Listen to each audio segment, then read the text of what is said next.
কি ভাবছ আমি তোমাকে ভুলে গেছি? আরে না, তোমাকে ভোলা এতটাও সহজ না, কারণ আমি তোমার মায়ার কারাগারে বন্দি। আরে বন্দির হবে না কখনো যাবিন। জানি আমাকে তুমি মনে রাখবে না, ভুলে যাবে, তবে আমি তোমাকে ভুলতে পারবো না কোনো দিন, মনে রাখবো চিরদিন। তুমি আমায় ভুল বুঝেছ আর চলে গিয়েছো অভিমানে, তবে আজও রয়ে গেছো আমার হৃদয়ের গহীনে। আর এই হৃদয় থেকে তোমাকে সরানোর সাধ্য আমার নাই। তোমার থেকে অনেক জানতে ইচ্ছা করে, আমাকে ছেড়ে তুমি যাকে চাইলে সেও কি আমার মতো করে তোমাকে চায়? সেও কি মন খারাপের দিনে তোমাকে আমার মতো করে হাসায়? সেও কি তোমার অভিমানের ভাষা বুঝে?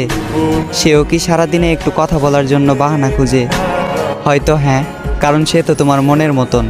তাই বলি আমার মতো তাকে অবহেলা করিও না, মন গহীনে রেখে করিও তাকে যতন।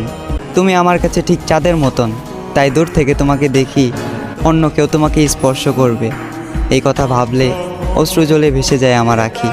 তুমি ওই চাঁদ, সাত আসমানের সমান, আমার দুর্ভাগ্য আমি তোমার অযোগ্য। তুমি যাকে চাইলে আর যে তোমাকে পেল, নিঃসন্দেহে সে একজন ভাগ্যবান। কল্পনারী আকাশ জুড়ে